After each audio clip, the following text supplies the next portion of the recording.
बिस्मिल्लाहिर्रहमानिर्रहीम। अस्सलाम वालेकुम। टैक्स एंड पाकिस्तान में खुश आमदीद। आज हम जिस टॉपिक पर बात करेंगे वो है how a salaried person should file an income tax return. एक सैलरीड या तनख्वाहदार शख्स टैक्स रिटर्न ख़ुद कैसे फ़ाइल करेगा। तो सैलरीड पर्सन के लिए एफबीआर की तरफ से खुशखबरी है। अब आप टैक्स आसान ऐप के ज़रिए से ऐसा कर सकते हैं।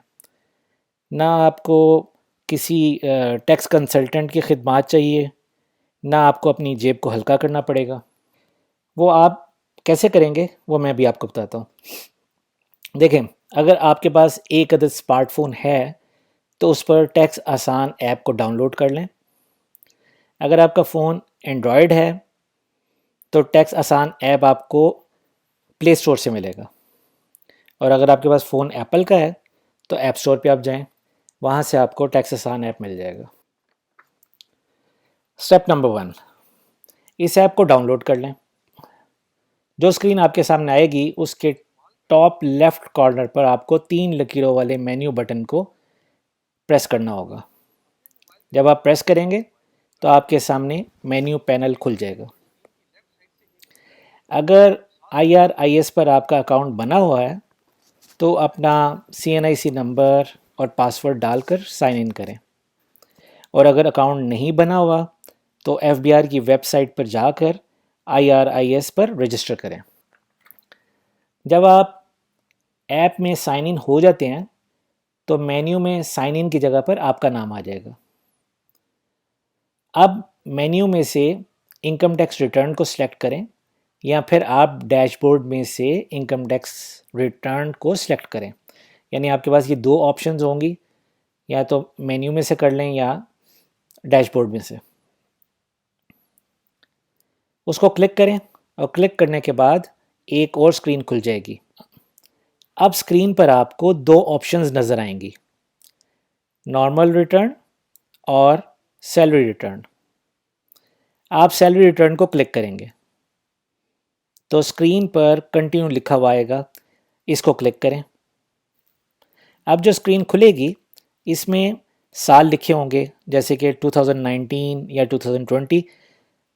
अब आपने जिस साल की रिटर्न फाइल करनी है उस पर क्लिक करें। जैसे आप क्लिक करेंगे तो एक नई स्क्रीन आपके सामने आ जाएगी। इस स्क्रीन पर रेजिडेंट या नॉन रेजिडेंट की ऑप्शन होगी। इसमें रेजिडेंट की सूरत में अगर आप रेजिडेंट हैं तो रेजिडेंट को क्लिक करेंगे, नॉन रेजिडेंट हो तो ऑब्वियसली नॉन रेजिडेंट को। इसके बाद हम बात करते हैं स्टेप 3 की। अब आपके सामने सोर्स ऑफ इनकम का पेज आ जाएगा। रिटर्न के इस सेक्शन में आपकी इनकम या आमदनी, इसके अलावा कटौतियाँ यानी डिडक्शंस और अलाउंसेस वगैरह का पूछा जाएगा। अब आप इनकम फ्रॉम सैलरी को क्लिक करेंगे और एनुअल सैलरी को क्लिक करेंगे। इसमें से जो डिटेल्स पूछी जाएंगी वो फिल करें और सेव करें। सेव होने के बाद आप वापस पिछले पेज पर आ जाएंगे। अच्छा, अगर आपकी सैलरी या तनख्वाह के अलावा कुछ और सोर्सेज से इनकम है तो उसे रेलेवेंट जगहों पर एंटर करें। इसी पेज पर आपको एनुअल डिडक्शन ऑन सैलरी का आइकॉन नज़र आएगा। इसमें टैक्स कलेक्टेड या टैक्स डिडक्टेड में से जो टैक्स आपसे डिडक्ट किया गया है वो लिखेंगे और सेव और बैक का बटन दबाएंगे। इसके बाद आप वापस पिछले पेज पर आ जाएंगे, इस पर कंटिन्यू का बटन दबाएं। फिर नेक्स्ट पेज आपके पास आ जाएगा, यानी अब आपको स्टेप नंबर 4 करना है। इस स्टेप में आपके सामने पेज पर इनकम फ्रॉम अदर सोर्सेज लिखा होगा। इस स्टेप में आपने इनकम फ्रॉम अदर सोर्सेज इसमें एंटर करनी है।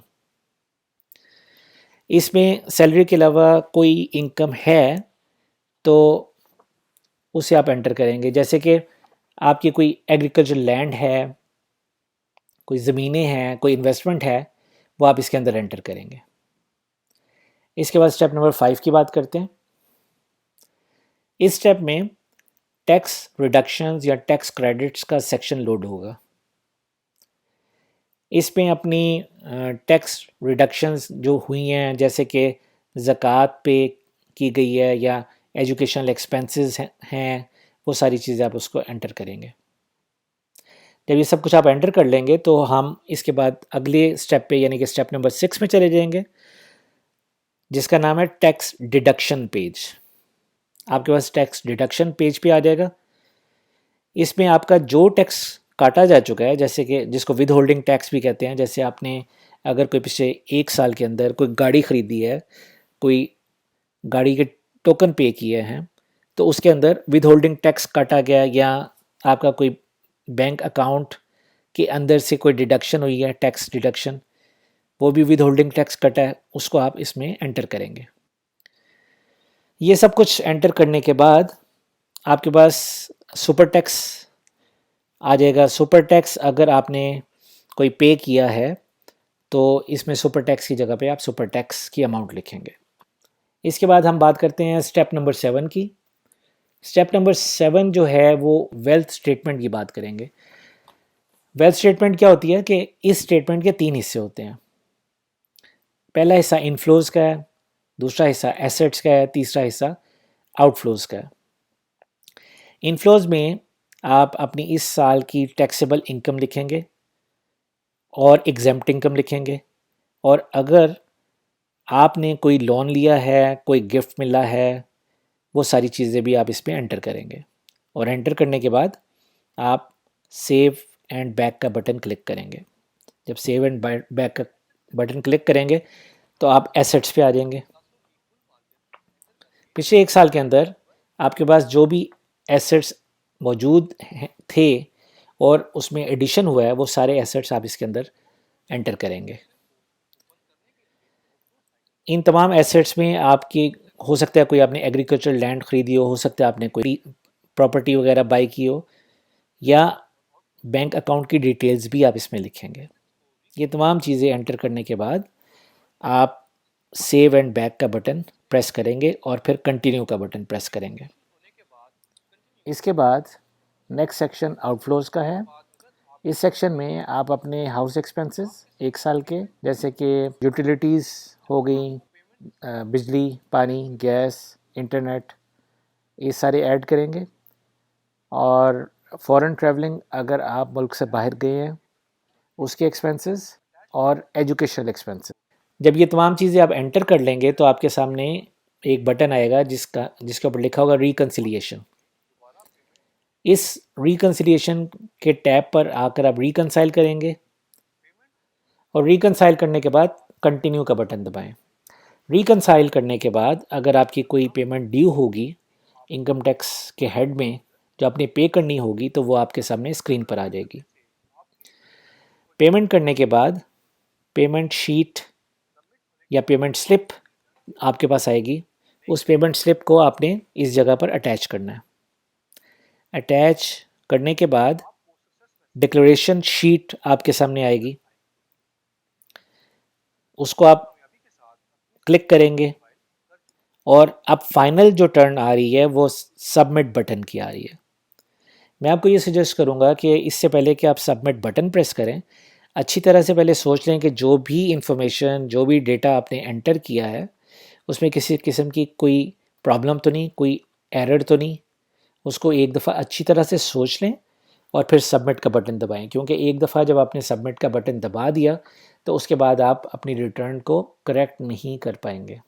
आज के लिए इतना ही, मगर आपको अगर ये वीडियो पसंद आई है तो इसको लाइक करें, इसके लिए लाइक का बटन प्रेस करें, और नेक्स्ट वीडियोस के लिए सब्सक्राइब करें और बेल आइकॉन को प्रेस करें। आपको अगली वीडियो के बारे में पता चल जाया करेगा। किसी किस्म के क्वेश्चंस की सूरत में you can send me an email on my email address taxandpakistan@gmail.com। किसी भी क्वेश्चन की सूरत में आप मुझे taxandpakistan@gmail.com पे रब्ता कर सकते हैं। Thank you very much. Have a wonderful day.